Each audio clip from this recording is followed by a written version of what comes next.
Hi friends, நம்ம இன்னைக்கு 10ஆம் வகுப்புல இருக்கக்கூடிய அலகு 5 19ஆம் நூற்றாண்டில் சமூக சமய சீர்திருத்த இயக்கங்கள். இந்த பாடம் தான் நோட்ஸ் வீடியோவா பார்க்க போறோம். வாங்க வீடியோக்குள்ளாடி போகலாம். 19ஆம் நூற்றாண்டின் சமயம் சார்ந்த சீர்திருத்த இயக்கங்களை நம்ம ரெண்டாக வகைப்படுத்தலாம். ஒன்னு சீர்திருத்த இயக்கங்கள், இன்னொன்னு சமய புத்தெழுச்சி மீட்டெடுப்பு இயக்கங்கள். இந்த சீர்திருத்த இயக்கங்கள்ல எதெல்லாம் வரும் அப்படின்னு பாத்தீங்கன்னா, பிரம்ம சமாஜம், பிரார்த்தனை சமாஜம், அலிகார் இயக்கம் இதெல்லாம் சீர்திருத்த இயக்கங்கள்ல வரும். சமய புத்தெழுச்சி மீட்டெடுப்பு இயக்கங்கள்ல ஆரிய சமாஜம், ராமகிருஷ்ணா மிஷன், தியோபந்த் இயக்கம் இது எல்லாமே சமய புத்தெழுச்சி மீட்டெடுப்பு இயக்கங்கள்ல வரும். இதை தவிர புனேயில ஜோதிபா பூலே, கேரளாவுல நாராயணகுரு ஐயங்காளி, தமிழகத்துல ராமலிங்க அடிகள் அயோத்திதாசர் இவங்கள பற்றியும் நம்ம இந்த பாடத்துல பார்க்க போறோம். சரியா? அப்போ ஃபர்ஸ்ட் நம்ம பார்க்க போறது என்ன அப்படின்னா, பிரம்ம சமாஜம் தான் பார்க்க போறோம். இந்த பிரம்ம சமாஜம் எங்க தொடங்கப்பட்டுச்சுன்னா வங்காளத்துல தொடங்கப்பட்டுச்சு. இதோடைய நிறுவனர் ராஜாராம் மோகன் ராய். இந்த ராஜாராம் மோகன் ராயுடைய காலம் 1772 இருந்து 1833 வரைக்கும். இவரு பிரம்ம சமாஜத்தை 1828 வருடம் தொடங்குறாரு. சரியா? இந்த ராஜாராம் மோகன் ராய் பற்றி சொல்லணும் அப்படின்னா, மேலை நாட்டு கருத்துக்களால் கவரப்பட்டு சீர்திருத்த பணிகளை முன்னெடுத்த ஒரு தொடக்க கால சீர்திருத்தவாதி தான் ராஜாராம் மோகன் ராய். இவருடைய தாய்மொழி வங்காள மொழி. இந்த வங்காள மொழியை தவிர்த்தும் இவர் சில மொழிகள்ல புலமை பெற்றிருந்தாரு. எதெல்லாம் மொழிகள் அப்படின்னா, சமஸ்கிருதம், அரபி, பாரசீகம், ஆங்கிலம் இந்த மொழிகள்ல புலமை பெற்றிருந்தாரு. ராஜாராம் மோகன் ராய் பொருளற்ற சமய சடங்குகள், கேடுகளை விளைவிக்கக்கூடிய சமூக மரபுகளை எதிர்க்கிறாரு. சரியா? இவர் என்ன சொல்றாரு அப்படின்னா, இந்துக்களுடைய மறைநூல்கள் அனைத்துமே ஒரு கடவுள் கோட்பாடு, அதாவது ஒரு கடவுளை வணங்குவதை தான் உபதேசிக்குது அப்படின்னு இவர் சொல்றாரு. அந்த காலத்துல சமூக கொடுமைகளாக இருக்கக்கூடிய உடன்கட்டை ஏறுதல், குழந்தை திருமணம், பலதார மனம் இதை எதிர்த்து என்ன பண்றாருன்னா சிற்றேடுகளை வெளியிடுறாரு. இதுக்கு எதிராட்டு சட்டங்கள் இயற்றணும் அப்படின்னு ஆங்கில அரசாங்கத்திற்கு இவர் விண்ணப்பிக்கிறாரு. சரியா? முன்னாடி காலத்துல விதவை பெண்கள் மறுமணம் செய்து கொள்ள தடை இருந்துச்சு. ஆனா இவர் என்ன சொல்றாருன்னா, விதவை பெண்கள் மறுமணம் செய்து கொள்ள உரிமை உடையவர்கள் அப்படிங்கிற கருத்தை இவர் முன்வைக்கிறாரு. அப்புறம் பலதார மனத்திற்கு முற்றுப்புள்ளி வைக்கப்படணும் அப்படின்னு கூறாரு. 1829 வருடம் தலைமை ஆளுநராக இருக்கக்கூடிய வில்லியம் பெண்டிங் சதிங்கிற உடன்கட்டை ஏறும் பழக்கத்தை ஒழித்து சட்டம் இயற்றுறாரு. இந்த சட்டம் இயற்றுவதில் முக்கிய பங்கு வகித்தவர் யாரு அப்படின்னா ராஜாராம் மோகன் ராய். சரியா? ராஜாராம் மோகன் ராய் பெண்ணடிமைத்தனத்தை கண்டனம் செய்யறாரு. பெண்களுக்கு கல்வி வழங்கப்பட வேண்டும் அப்படிங்கிற கருத்தை இவர் முன்வைக்கிறாரு. அடுத்தது பள்ளிகளிலையும் கல்லூரிகளிலையும் ஆங்கில கல்வியும் மேலை நாட்டு அறிவியலும் அறிமுகம் செய்யப்படுவதை இவர் ஆதரிக்கிறாரு. பிரம்ம சமாஜம் ராஜாராம் மோகன் ராய் நிறுவிய ஆண்டு 1828. அதே ஆண்டு ஆகஸ்ட் 20ஆம் தேதி கல்கத்தாவில் இவர் ஒரு கோவிலை நிறுவுறாரு. அந்த கோவில்ல எந்த திருவுருவ சிலைகளும் இவர் வைக்கல. இவர் அங்க என்ன பண்றாருன்னா, இங்கு எந்த ஒரு மதத்தையும் ஏளனமாகவோ அவமானமாகவோ பேசக்கூடாது அல்லது மறைமுகமாக குறிப்பிடப்படலாகாது அப்படின்னு எழுதி வைத்தாராம். இந்த பிரம்ம சமாஜத்தின் கருத்துக்கள் தொடக்கம் முதலாட்டே கற்றறிந்த மேதைகள், கல்வி அறிவு பெற்ற வங்காளிகள் அப்படிங்கிற அளவுல மட்டும்தான் செயல்பட்டுச்சு. கீழ்த்தட்டு மக்களை இது ஈர்ப்பதில் தோல்வி அடைந்திருந்துச்சு. இருந்தாலுமே இந்த பிரம்ம சமாஜத்துடைய தாக்கம் ரொம்பவே அதிகமா இருந்துச்சு அப்படின்னு நம்ம சொல்லலாம். சரியா? அடுத்தது மகரிஷி தேவேந்திரநாத் தாகூர். ராஜாராம் மோகன் ராய் 1833ஆம் ஆண்டு இயற்கை எய்திய பிறகு அவர் விட்டு சென்ற பணிகளை தொடர்ந்தவர் தான் இந்த தேவேந்திரநாத் தாகூர். இவர் யாரு அப்படின்னா, ரவீந்திரநாத் தாகூரின் தந்தை தான் தேவேந்திரநாத் தாகூர். இவருடைய காலம் 1817 இருந்து 1905 வரைக்கும். இந்த தேவேந்திரநாத் தாகூர் நம்பிக்கை பற்றிய ஒரு 4 கொள்கை கூறுகளை முன்வைக்கிறாரு. அது எதெல்லாம்னா, தொடக்கத்தில் எதுவும் கிடையாது. கடவுள் மட்டும்தான் இருக்கிறாரு. அவர்தான் இந்த உலகத்தை படைக்கிறாரு அப்படின்னு சொல்றாரு. 2வது, கடவுள் தான் எல்லையற்ற ஞானத்தின், நற்பண்பின், சக்தியின், உண்மையின் கடவுளா இருக்கிறாரு. இந்த கடவுள் தான் நிலையானவர். இவர் எங்கும் நிறைஞ்சிருக்கிறாரு. இவருக்கு இணை யாரும் இல்லை அப்படின்னு சொல்றாரு. 3வது, நம்மளுடைய வீடு பேரு அப்படிங்கிறது இந்த பிறவியிலும் இனி வரக்கூடிய அடுத்த பிறவியிலும் கடவுளை நம்புவதிலும் அவரை வணங்குவதிலும் தான் சார்ந்திருக்கு அப்படின்னு சொல்றாரு. 4வது என்ன சொல்றாருன்னா, கடவுளை நம்புவது அப்படிங்கிறது என்னன்னா, அவரை நேசிக்கணும், கடவுளை நேசிக்கணும், அவருடைய விருப்பத்தை செயல்படுத்துவதிலும் தான் அடங்கி இருக்கு அப்படின்னு சொல்றாரு. சரியா? அடுத்தது கேசவ் சந்திரசன். கேசவ் சந்திரசன் பற்றி பார்க்கணும்னா, நம்ம தேவேந்திரநாத் தாகூர் மிதவாத சீர்திருத்தவாதி. ஆனா அந்த பிரம்ம சமாஜத்துல பணியாற்றிய இளைய தலைமுறையினர்கள் விரைவான மாற்றங்களை விரும்புறாங்க. அதுல முக்கியமானவர் தான் கேசவ் சந்திரசன். இவருடைய காலம் 1838 இருந்து 1884 வரைக்கும். இவரு 1857ஆம் ஆண்டு பிரம்ம சமாஜத்துல இணைகிறாரு. 1866வது வருடம் இந்த பிரம்ம சமாஜத்துல இருக்கக்கூடிய உறுப்பினர்களிடையே பிளவு ஏற்படுது. அப்போ இந்த கேசவ் சந்திரசன் என்ன பண்றாருன்னா, இந்த பிரம்ம சமாஜத்துல இருந்து விலகி ஒரு புதிய அமைப்பை உருவாக்குறாரு. அந்த புதிய அமைப்பு தான் இந்திய பிரம்ம சமாஜம் அப்படின்னு அழைக்கப்பட்டுச்சு. அப்போ தேவேந்திரநாத் தாகூருடைய அந்த பழைய அமைப்பு இருந்துச்சுல்ல, அது ஆதி பிரம்ம சமாஜம் அப்படின்னு அழைக்கப்பட்டுச்சு. பிரம்ம சமாஜம் குழந்தை திருமணத்தை கண்டனம் செய்தது. சரியா? ஆனா என்னதான் குழந்தை திருமணத்தை கண்டனம் செய்திருந்தாலும் இந்த கேசவ் சந்திரசன் என்ன பண்றாருன்னா, தன்னுடைய 14 வயது மகளை ஒரு இந்திய இளவரசருக்கு திருமணம் செய்து கொடுக்கிறாரு. அப்போ இந்த இந்திய பிரம்ம சமாஜத்துல இருக்கக்கூடிய சில பேர் என்ன பண்றாங்கன்னா, இந்த குழந்தை திருமணத்தை எதிர்க்கிறாங்க. அப்ப இவங்க அந்த இந்திய பிரம்ம சமாஜத்துல இருந்து, அதாவது கேசவ் சந்திரசனுடைய இந்திய பிரம்ம சமாஜத்துல இருந்து விலகி ஒரு புதிய அமைப்பை நிறுவுறாங்க. அது சாதாரண சமாஜ் அப்படின்னு அழைக்கப்படுது. இதுதான் பிரம்ம சமாஜம் பற்றி புக்ல கொடுத்திருக்க கூடிய இம்பார்ட்டன்ட் பாயிண்ட்ஸ். சரியா? அடுத்தது ஈஸ்வர் சந்திர வித்யாசாகர். இவருடைய காலம் 1820 இருந்து 1891 வரைக்கும். இவரும் வங்காளம் தான். சரியா? இவர் என்ன சொல்றாருன்னா, இந்து மறைநூல்களை முற்போக்கானவை அப்படின்னு வாதிட்டவர் தான் இந்த ஈஸ்வர் சந்திர வித்யாசாகர். இவரை விதவைகளை எரிப்பது, அதாவது கணவன் இறந்தவுடன் அந்த கணவனுடைய அந்த இதிலேயே விழுந்து மனைவியும் இறந்துடணும் அப்படின்னு ஒண்ணு இருந்துச்சு. சரியா? அதான் சதி அப்படின்னு சொல்லுவாங்க. உடன்கட்டை ஏறுதல் பழக்கம். அந்த விதவைகளை எரிப்பது, இல்லைன்னா விதவை மறுமணத்தை தடை செய்வது என்னது இந்து மறைநூல்கள்ல ஏற்றுக்கொள்ளப்படவில்லை அப்படிங்கிறதுக்கு இவர் அந்த இந்து மறைநூல்களில் இருந்தே சான்றுகளை முன்வைக்கிறாரு. இவரை என்ன சொல்லுவேன்னா, நவீன வங்காள உரைநடையின் முன்னோடி அப்படின்னு இவர் அழைக்கப்படுறாரு. பெண்களுக்கான பள்ளிகள் நிறுவுறதுக்கு இவர் நிறைய உதவிகள் செய்திருக்கிறாரு. அப்புறம் இந்த சமூகத்துல குழந்தை பருவத்திலேயே விதவைகளான அந்த சிறுமிகள் இருப்பாங்க இல்லையா, அவங்களுடைய வாழ்வை மேம்படுத்துவதற்காக தன்னுடைய முழு வாழ்வையும் இவர் அர்ப்பணிச்சாராம். இனி இவர் தலைமை ஏற்ற இயக்கத்தின் காரணமாட்டு 1856ஆம் ஆண்டு மறுமண சீர்திருத்த சட்டம், அதாவது விதவைகள் மறுமண சட்டம் இயற்றப்பட்டுச்சான். சரியா? அப்ப விதவைகள் மறுமண சட்டம் இயற்றப்பட்ட ஆண்டு 1856. சதி அப்படிங்கிற உடன்கட்டை ஏறும் பழக்கம் ஒழித்து சட்டம் இயற்றப்பட்ட ஆண்டு 1829. சரியா? இந்த இயர்ஸ் முக்கியமானது, மறக்க கூடாது. அடுத்தது திருமண வயது சட்டம். 1860ஆம் ஆண்டு முதன்முறையாக திருமண வயது சட்டம் இயற்றப்படுது. இந்த திருமண வயது சட்டம் கொண்டு வந்ததுக்கான முக்கியமான ரீசன் ஈஸ்வர் சந்திர வித்யாசாகர் தான். சரியா? இவர் மேற்கொண்ட முயற்சிகள் காரணமாக தான் திருமண வயது சட்டம் கொண்டு வரப்படுது. சரியா? 1860ல திருமணத்திற்கான வயது 10ஆக நிர்ணயம் செய்யறாங்க. இது 1891வது வருடம் 12ஆக மாறுது. 1925ல திருமணத்திற்கான வயது 13ஆக மாறுது. சரியா? அடுத்தது பிரார்த்தனை சமாஜம். இந்த பிரார்த்தனை சமாஜம் மகாராஷ்டிராவுல பம்பாயில தான் வந்து இந்த சமாஜம் வந்து நிறுவப்படுது. இது நிறுவப்பட்ட ஆண்டு 1867. இதை நிறுவியவர் யாரு அப்படின்னா ஆத்மராவ் பாண்டுரங் அப்படிங்கிறவர் தான் பிரார்த்தனை சமாஜத்தை நிறுவுறாரு.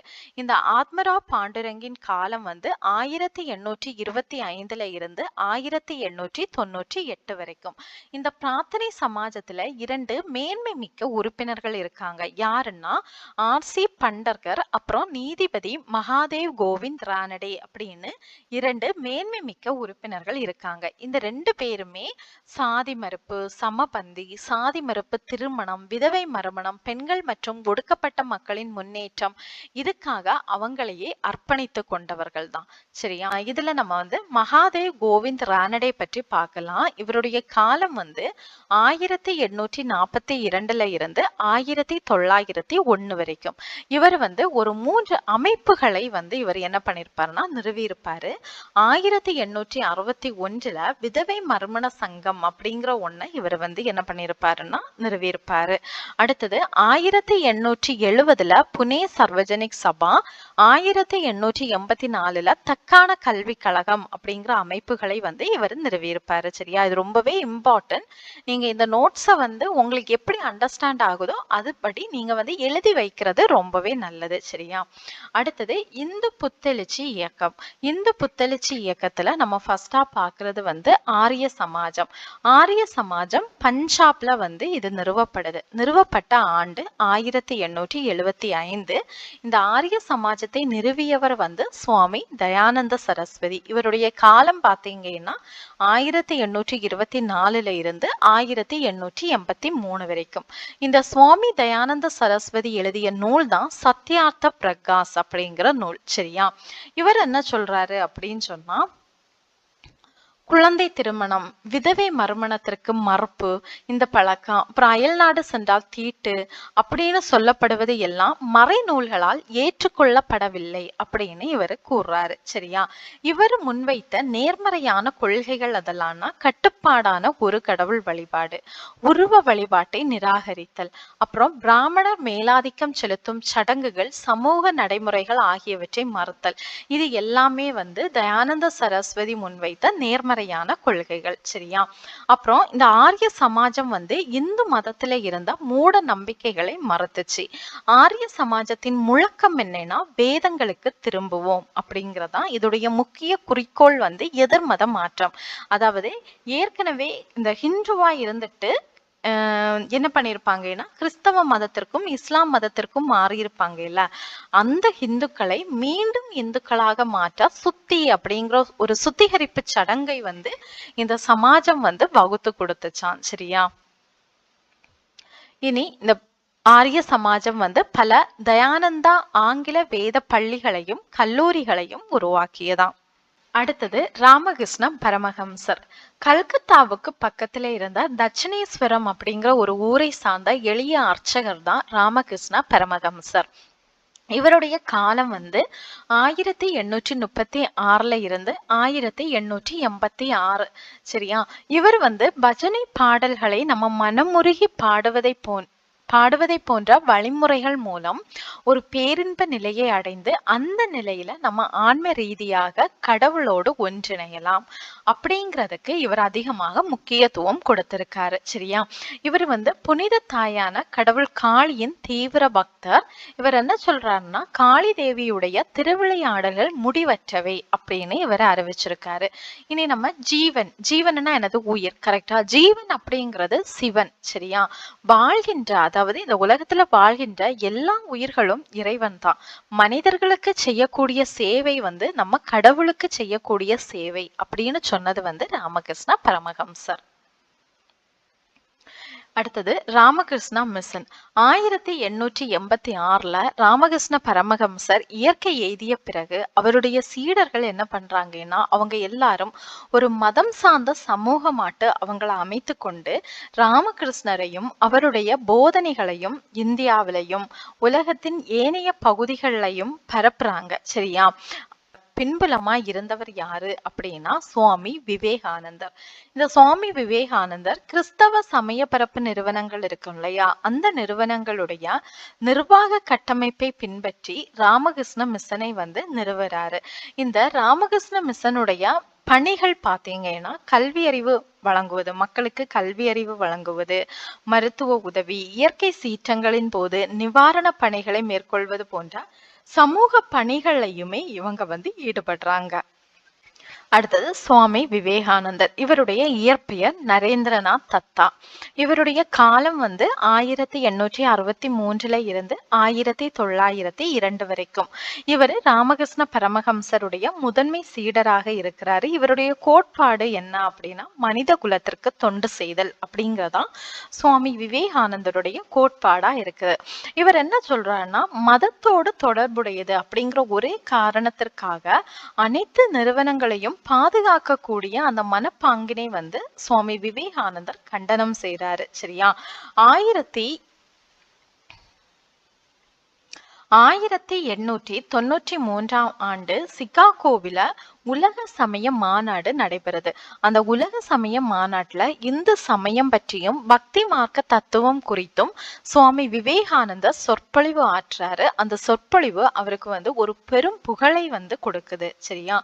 வங்க பிரிவினையை அடுத்து நடைபெற்ற அந்த சுதேசி இயக்கத்தின் போது இளைஞர்கள்ல பல பேர் வந்து விவேகானந்தரால ஊக்கம் பெறாங்க. அடுத்தது பிரம்மஞான சபை. பிரம்மஞான சபையை நிறுவியவர்கள் யாருன்னா madam HP Blavatsky, colonel HS Olcott. இவங்க தான் பிரம்மஞான சபையை நிறுவுறாங்க. இந்த HP பிளாவட்ஸ்கியோடைய காலம் வந்து 1831 இருந்து 1891 வரைக்கும். கர்னல் HS ஆல்காட்டுடைய காலம் 1832 இருந்து 1907 வரைக்கும். இந்த பிரம்மஞான சபை நிறுவப்பட்ட ஆண்டு வந்து 1875. முதல்ல இவங்க இந்த பிரம்மஞான சபைய அமெரிக்காவில தான் நிறுவுறாங்க. 1886 என்ன ஆகுதுன்னா இந்த பிரம்மஞான சபை வந்து இந்தியாவுல சென்னை அடையாறுக்கு மாற்றப்படுது. இந்த பிரம்மஞான சபை என்ன சொல்லுது அப்படின்னா இந்து செவ்வியல் நூல்கள், குறிப்பாட்டு உபநிடதங்கள், பகவத்கீதை இதை படிப்பதற்கு உற்சாகமூட்டியது. இந்தியாவுல பௌத்தம் வந்து திரும்ப புத்துயிர் பெறுவதில் இந்த பிரம்மஞான சபை முக்கிய பங்காற்றியது அப்படின்னு நம்ம கூறலாம். அடுத்தது HS ஆல்காட்டுடைய மறைவுக்கு பிறகு பிரம்மஞான சபையின் தலைவராக இருந்தவர் அன்னி பெசன்ட். இந்த அன்னி பெசன்ட்டுடைய காலம் வந்து 1847 இருந்து 1933 வரைக்கும். சரியா? இவர் வந்து இந்தியாவுல தன்னாட்சி இயக்க சங்கத்தை அமைக்கிறாங்க. சரியா? தன்னாட்சி இயக்கத்தை அமைத்து அயர்லாந்திற்கு வழங்கப்பட்டதை போல இந்தியாவிற்கும் தன்னாட்சி வழங்கணும் அப்படின்னு சொல்லிட்டு அன்னி பெசன்ட் கோரிக்கை வைக்கிறாங்க. இவங்க பிரம்மஞான சபை கருத்துக்களை வந்து அவங்களுடைய நியூ இந்தியா, காமன்வெல்த் அப்படிங்கிற செய்தித்தாள்களின் மூலம் பரப்புறாங்க. அடுத்தது ஜாதி எதிர்ப்பு இயக்கங்கள். ஜோதிபா பூலே.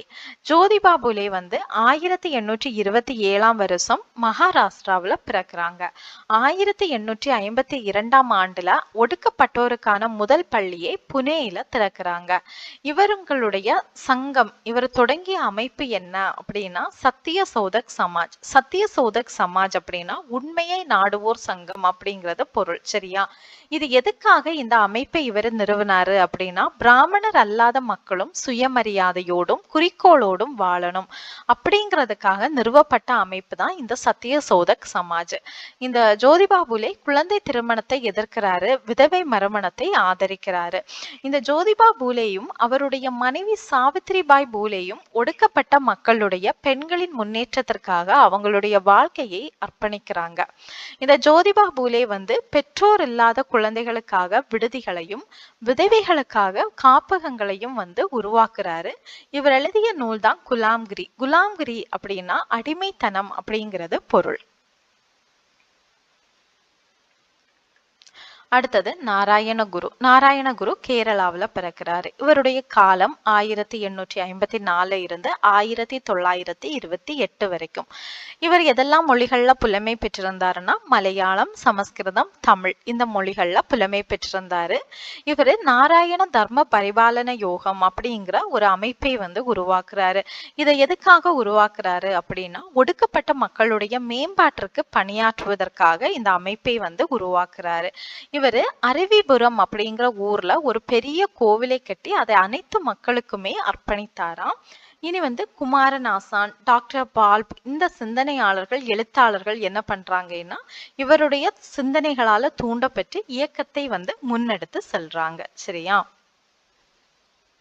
அடுத்ததான் ஐயன்காளி. 1863 வருடம் திருவனந்தபுரத்துல இருக்கக்கூடிய வெங்கனூர்ல இவர் பிறக்கிறாரு. அப்போது இந்த பகுதி திருவிதாங்கூர் அரசின் ஆட்சி பகுதியாக இருக்குது. சரியா? 1907 வருடம் இவர் சாது ஜன பரிபாலன சங்கம் அப்படிங்கிற ஒரு அமைப்பை உருவாக்குறாரு. சாது ஜன பரிபாலன சங்கம் அப்படின்னா ஏழை மக்கள் பாதுகாப்பு சங்கம் அப்படிங்கிறது பொருள். அடுத்தது இஸ்லாமிய சீர்திருத்தங்கள். அதாவது சர் சையத் அகமது கான். இவர் டெல்லியில ஒரு உயர்குடி முஸ்லீம் குடும்பத்துல பிறந்தவர் தான் இந்த சர் சையத் அகமது கான். இவர் என்ன யோசிக்கிறாரு அப்படின்னா படிப்பறிவின்மை, அதாவது நவீன கல்வி அறிவின்மை தான் இஸ்லாமியர்களுக்கு ஒரு பெருந்தீங்கு விளைவித்து அவங்களை கீழ்நிலையில் வைத்து விட்டது அப்படின்னு இந்த சர் சையத் அகமது கான் கருதுறாரு. அப்ப இவர் என்ன சொல்றாரு அப்படின்னா மேலை நாட்டு அறிவியல் அரசு பணிகளை ஏற்றுக்கொள்ளணும் அப்படின்னு இஸ்லாமியர்களை இவர் வற்புறுத்துறாரு. அப்புறம் அறிவியல் கழகம் அப்படிங்கிற ஒரு அமைப்பை இவர் நிறுவி குறிப்பாட்டு அறிவியல் நூல்களை, அதாவது ஆங்கில நூல்கள் இருக்கும்ல, அந்த ஆங்கில நூல்கள்ல அறிவியல் நூல்கள் இருக்கும்ல, அந்த அறிவியல் நூல்களை இவர் உருது மொழியில் மொழியாக்கம் பண்றாரு. சரியா? அடுத்தது அலிகார் இயக்கம். 1875 இந்த சர் சையத் அகமது கான் அலிகார் அப்படிங்கிற ஒரு நகர்ல அலிகார் முகமதியா ஆங்கிலோ ஓரியண்டல் கல்லூரி அப்படிங்கிற ஒரு கல்லூரியை நிறுவுறாரு. சரியா? இந்த கல்லூரியை மையப்படுத்தி இவருடைய இயக்கம் இருந்ததுனால இந்த இயக்கத்துக்கு அலிகார் இயக்கம் அப்படிங்கிற பெயர் வந்துச்சு. சரியா? இனி இந்திய முஸ்லிம்களுடைய கல்வி வரலாற்றில் இந்த கல்லூரி ஒரு மைல்கல்லாக இருக்குது. 1920 இந்த கல்லூரி தரம் உயர்த்தப்பட்டு பல்கலைக்கழகமா மாறுது. அடுத்தது தியோபந்த் இயக்கம். தியோபந்த் இயக்கம் ஒரு மீட்பு இயக்கம். இது பழமைவாத முஸ்லிம் உலேமாக்களால் தொடங்கப்பட்டதுதான் இந்த தியோபந்த் இயக்கம். முகமது குவாசிம் நானோதவி இவருடைய காலம் 1832 இருந்து 1880 வரைக்கும். ரக்சித் அகமது கங்கோத்ரி இவருடைய காலம் 1826 இருந்து 1905 வரைக்கும். இந்த முகமது குவாசிம் நானோதவி, ரக்சித் அகமது கங்கோத்ரி இவங்களுடைய தலைமையில 1866 உத்தரப்பிரதேசத்துல இருக்கக்கூடிய சஹரன்பூர்ல ஒரு பள்ளியை இவங்க நிறுவுறாங்க. சரியா? இந்த பள்ளியில உண்மையான இஸ்லாமிய மதம் கற்றுத்தரப்பட்டதாம். இதனுடைய நோக்கம் என்ன அப்படின்னா இஸ்லாமிய சமூகத்தின் ஒழுக்கத்தையும் மதத்தையும் மீட்டெடுப்பதுதான் இதோடைய நோக்கமா இருக்குது. இந்த தியோபந்த் இயக்கத்துடைய புதிய தலைவரா அடுத்தது மௌலானா முகமது உல் ஹசன் அப்படிங்கிறவர் வராரு. இவருடைய தலைமையில தான் ஜமைத்துல் உலேமா அப்படிங்கிற ஒரு அவை என்னது இயங்கிட்டு இருக்கு. இந்த ஜமைத்துல் உலேமா அப்படிங்கிறது இறையியலாளர்களின் அவை. சரியா? இது என்ன சொல்லுது அப்படின்னா இந்திய ஒற்றுமை அப்படிங்கிற ஒரு ஒட்டுமொத்த சூழல் நம்ம எடுத்துக்கிட்டோம்னா முஸ்லிம்களுடைய அரசியல் சமூக உரிமைகளின் பாதுகாப்பு குறித்த ஒரு உறுதியான வடிவத்தை ஜமைத்துல் உலேமா அப்படிங்கிற அவை முன்வைத்துதான். அடுத்ததான் பார்சி சீர்திருத்த இயக்கம். இது பம்பாயில இந்த இயக்கம் தொடங்கப்பட்டுச்சு. 1851 ரக்னுமாய் மஜ்த யாசனன் சபா அப்படிங்கிற ஒரு அமைப்பு இவங்க தொடங்குறாங்க. ரக்னுமாய் மஜ்த யாசனன் சபா அப்படின்னா பார்சிகளின் சீர்திருத்த சங்கம் அப்படிங்கிறது பொருள். இதை தொடங்குனது யாருன்னா ஃபர்துன்ஜி நவ்ரோஜி அப்படிங்கிறவர் தான் தொடங்குறாரு. இந்த சங்கத்துடைய தாரக மந்திரம் ராஷ்டிரகோப்தார். ராஷ்டிரகோப்தார்னா உண்மை புதுமை விளம்பி அப்படிங்கிறது பொருள். அப்புறம் ஃபெராம்ஜி மல்பாரி இவர் என்ன பண்றாருன்னா, குழந்தை திருமணம் இருக்குல்ல, இதுக்கு எதிராட்டு சட்டம் இயற்றப்பட வேண்டும் அப்படின்னு இவர் வந்து இயக்கம் நடத்தினாராம். குழந்தை திருமண பழக்கத்திற்கு எதிராட்டு சட்டம் இயற்றப்பட வேண்டும் என இயக்கம் நடத்தினவர் தான் இந்த ஃபெராம்ஜி மல்பாரி. அடுத்தது சீக்கிய சீர்திருத்த இயக்கம். இதுல ரெண்டு வரும், நிரங்கரி இயக்கம், நாம்தாரி இயக்கம். ஃபர்ஸ்ட் நிரங்கரி இயக்கம். இந்த நிரங்கரி இயக்கத்துடைய நிறுவனர் பாபா தயாள்தாஸ். இவர் வந்து நிரங்கரினா உருவமற்ற, சரியா, அந்த உருவமற்ற இறைவனை வழிபடணும் அப்படின்னு வலியுறுத்தி இருக்காரு. சிலை வழிபாடு, சிலை வழிபாட்டோடு தொடர்புடைய சடங்குகள் இதை எல்லாமே இவர் மறுத்திருக்காரு. அப்புறம் குரு நானக்குடைய தலைமை, ஆதி கிரந்தத்தை மதித்தல், இதெல்லாம் வந்து இவருடைய போதனைகளின் சாரமாட்டு இருந்திருக்கு. அப்புறம் மது அருந்துவது, மாமிசம் உண்பதை கைவிடும்படி இவர் வந்து வலியுறுத்தி கூறியிருக்காரு, சரியா. அப்புறம் நாம்தாரி இயக்கம். நாம்தாரி இயக்கத்துடைய நிறுவனர் வந்து பாபா ராம்சிங். இவர் வந்து என்ன சொல்லியிருக்காருன்னா, சீக்கியர்களுடைய அடையாளங்களை அணியதுக்கு இவர் வற்புறுத்தி இருக்காரு. அதாவது வாளை தவிர, கிர்பானுனா வாள், வாளை தவிர சீக்கியர்களுடைய அடையாளங்களை அணிய வற்புறுத்தி இருக்காரு. இந்த வாளுக்கு பதிலாட்டு அவருடைய சீடர்களை வந்து லத்தியை வைத்துக் கொள்ளும்படி இந்த ராம்சிங் கூறியிருக்காரு. அப்புறம் இந்த நாம்தாரி இயக்கம் என்ன சொல்லுதுன்னா, ஆணும் பெண்ணும் சமம் அப்படின்னு கருதுச்சான். விதவை மறுமணத்தை ஆதரிச்சிருக்கு. வரதட்சணை முறையையும் குழந்தை திருமணத்தையும் இந்த நாம்தாரி இயக்கம் தடை செய்திருக்கு. அப்புறம் சிங் சபா. இந்த சிங் சபா அமிர்தசரஸ்ல நிறுவப்பட்டுச்சு. இதோடைய முக்கிய குறிக்கோள் என்னன்னா, சீக்கிய மதத்தின் புனிதத்தை மீட்டெடுப்பதுதான் இந்த சிங் சபாவுடைய முக்கிய குறிக்கோளாக இருந்திருக்கு.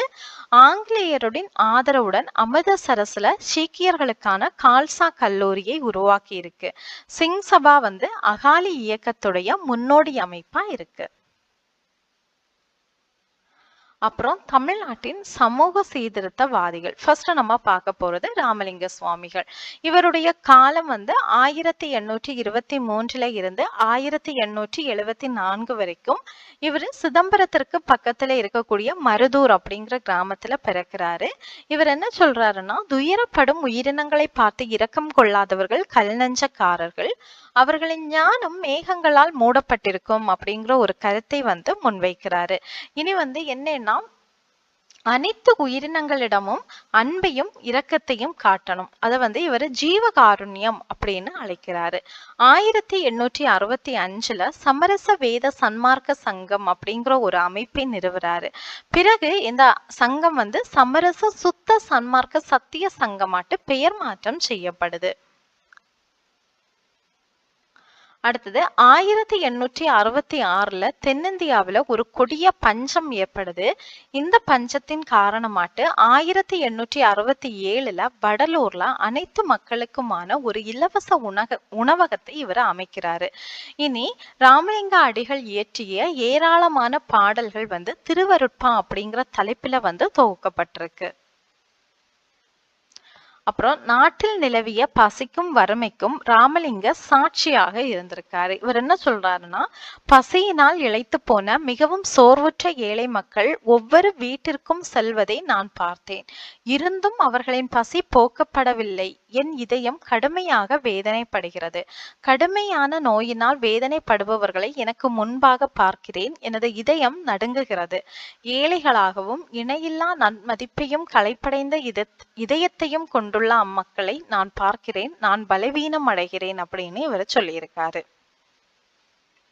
அடுத்தது அயோத்திதாசர். அயோத்திதாசருடைய காலம் வந்து 1845 இருந்து 1914 வரைக்கும். இவர் வந்து ஒரு தீவிர தமிழறிஞர், சித்த மருத்துவர், பத்திரிகையாளர், சமூக அரசியல் செயல்பாட்டாளர் என பன்முகத்தன்மை கொண்டவர் தான் இந்த அயோத்திதாசர். இவர் சென்னையில பிறந்தவர். தமிழ், ஆங்கிலம், சமஸ்கிருதம், பாலி இந்த மொழிகள்லாம் புலமை பெற்றிருக்காரு. இவர் வந்து ஒடுக்கப்பட்ட மக்களுடைய கோவில் நுழைவுக்கு ஆதரவாக குரல் எழுப்புவதற்காக அத்வைதானந்த சபா அப்படிங்கிற ஒரு அமைப்பை வந்து நிறுவியிருக்காரு. 1882ல அயோத்திதாசரும் ஜான் ரத்தினம் அப்படிங்கிறவரும் இணைந்து திராவிடர் கழகம் அப்படிங்கிற ஒரு அமைப்பை நிறுவியிருக்காங்க. 1885ல திராவிட பாண்டியன் அப்படிங்கிற ஒரு இதழை வெளியிட்டிருக்காரு. 1891வது வருடம் திராவிட மகாஜன சபை அப்படிங்கிற ஒரு அமைப்பை தொடங்கியிருக்காரு. இந்த திராவிட மகாஜன சபையுடைய முதல் மாநாடு வந்து நீலகிரியில நடைபெற்றிருக்கு. அடுத்தது 1898ல H S. Olcott, colonel H S. Olcott அப்படிங்கிறவர் ஏற்படுத்திய தாக்கத்தின் விளைவாட்டு இவர் இலங்கை சென்று அங்க பௌத்தத்தை வந்து தழுவி இருக்காரு.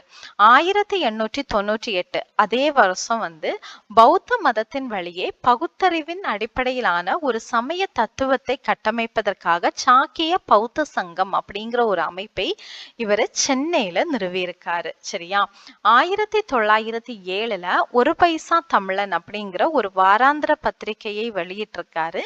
அந்த பத்திரிகையை 1914 அதாவது அயோத்திதாசர் வந்து இயற்கை எய்தும் வரையிலும் தொடர்ந்து அந்த பத்திரிகையை வெளியிட்டுட்டு இருந்தாராம்.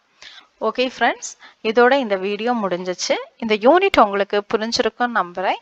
இந்த வீடியோ உங்களுக்கு பிடிச்சிருந்தா லைக் பண்ணுங்க, சேனலை சப்ஸ்கிரைப் பண்ணுங்க, உங்க ஃப்ரெண்ட்ஸுக்கும் ஷேர் பண்ணுங்க. தேங்க்யூ.